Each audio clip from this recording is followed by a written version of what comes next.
Okey, baik. Kita sambung topik yang ketiga dalam modul ini, iaitu had minimum dan maksimum dalam pemberian mahar.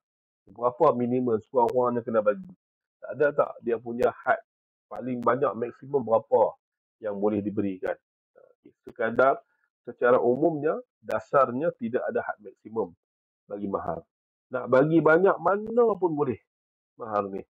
Kan? Nak bagi RM20 ke RM30 ke, dia tidak ada had maksimum dia. RM1,000 juta, RM1,000 juta, RM1 bilion nak bagi pun dia tidak ada had maksimum dia. Allah sebut dalam Quran, wa ataitum ihdahunna qintaran, dan kamu memberikan kepada seseorang antara mereka itu, isteri-isteri Nabi itu, qintaran. Bukan isteri Nabi, kepada kamu memberikan kepada isteri-isteri itu dengan harta yang banyak, qintaran. Jadi qintaran ini tidak ada batas berapa banyaknya. Jadi terpulanglah kepada individu masing-masing, kemampuan masing-masing nak bagi takat banyak mana. Itu untuk had maksimum. Kemudian para ulama berselisih dalam menentukan had minimum mahar perkahwinan seperti berikut. Maksimum tak ada isu. Kan? Semua setuju kata tidak ada had maksimum berapa nak bagi. Kan? Nak bagi RM1 juta, RM1 bilion ke RM1 trilion kan, tidak ada had. Boleh bagi orang lelaki bagi mahar kepada isteri. Namun dalam bab mahar minimum, had minimum ni dia ada pandangan.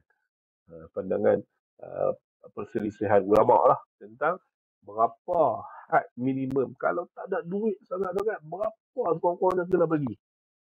Tak ada duit, usaha bila kena bagi tekat ni juga. Kan? Pandangan yang pertama adalah pandangan mazhab Syafi'i dan Hambali.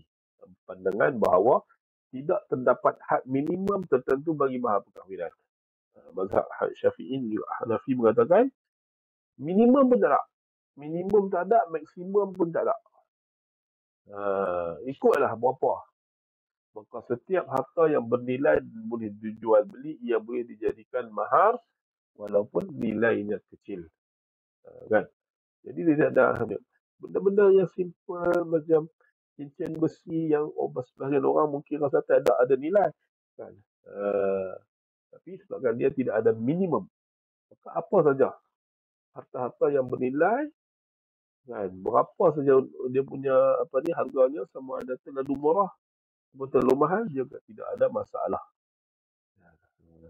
Hujahnya, Nabi pernah berkata kepada seorang lelaki yang nak berkahwin, faltamis walau khataman min hadid, carilah, kan, walaupun sebentuk cincin daripada besi, bagi mas kahwin tu. Kan, bagi mas kahwin tu, walaupun dia hanyalah sesuatu yang ringkas, yang ringan, siapa pun tak sangka. Jadi sebabkan tidak ada minimum, jadi boleh. Begitu juga dalil yang lain menyatakan bahawa seorang wanita dari Bani Fadhurah telah berkahwin dengan mahar sepasang kasut. Nabi SAW bersabda kepadanya, araditi min nafsiki wa maliki bina'lain, adakah kamu redha wahai wanita akan diri kamu dan harta-harta kamu itu dengan sepasang kasut? Maka wanita itu menjawab, na'am,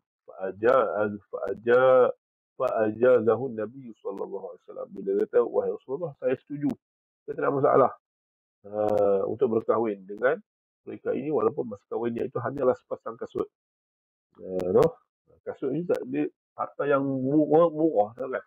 Rendah saja nilai saya. Tapi tetap juga boleh dijadikan sebagai mahar. Kan? Nabi SAW mengharuskan. Jadi pandangan pertama ni, tidak ada sebarang khilaf dalam had maksimum, tetapi ada pandangan khilaf dalam had minimum saja.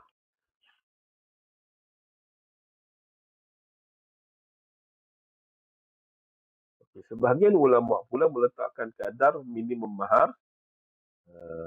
Kita sebut tadi, bagi ulama kata tak meletakkan. Namun sebahagian ulama pula menetapkan, terutama mazhab Hanafi dan juga Maliki menetapkan berapa kadar minimum. Kalau lepas nak menikah, paling kurang ni kena bagi. Kan mazhab Hanafi menghadkan kadar minimum mahar sebanyak 10 dirham atau menyamai nilainya. Maksudnya dalam mazhab Hanafi kata nak bagi mahar sekurang-kurangnya 10 dirham perak. Dirham perak.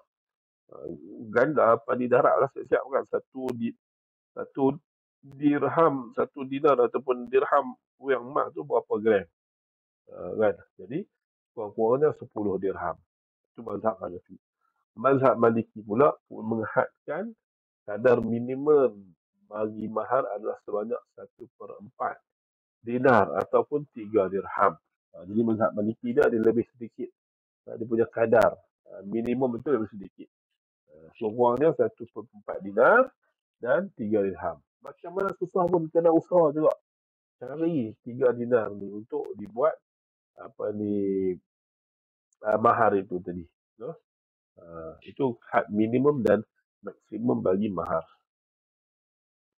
Maka kadar mahar yang terbaik berapa?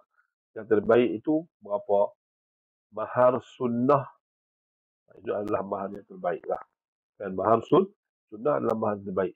Berapa mahar sunnah tu mahal ke bawah kita tengok. Dalam sebuah hadis Nabi SAW bersabda, "A'zamun nisa'i barakatan aisarahunna ma'unatan." Wanita yang paling agung keberkatannya adalah yang wanita paling mudah maharnya. Aisarahunna mahran, yang paling mudah,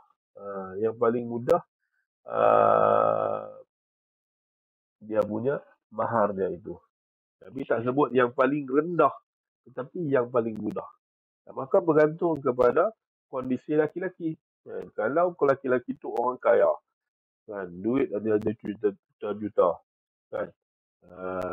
Jadi setakat 1,000, 5,000 tu mudah lagi dah.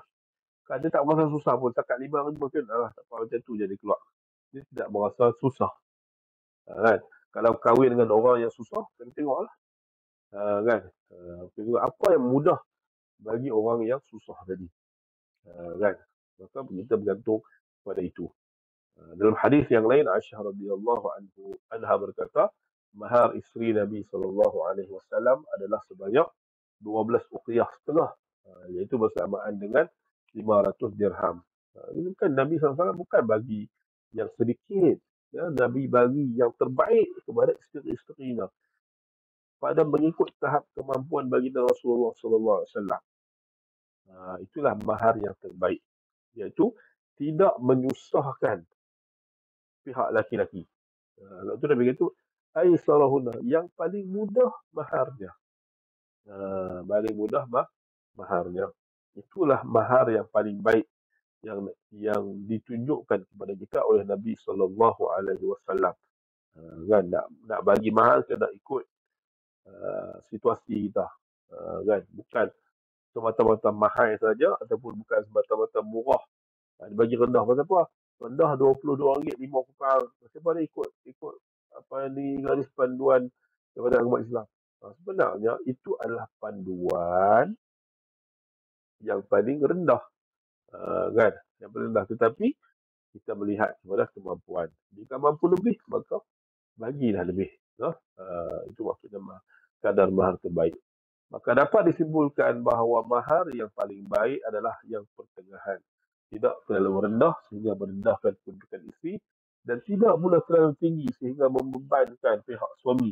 Namun sesuai dengan keadaan ekonomi bagi kedua-dua belah pihak dan juga persetujuan oleh kedua-dua pihak. Kan? Jadi kita adanya tolak ansur begini, maka senang. Urusan perkahwinan itu mudah. Kan? Urusan perkahwinan itu mudah. Maka kita memudahkan orang untuk berkahwin.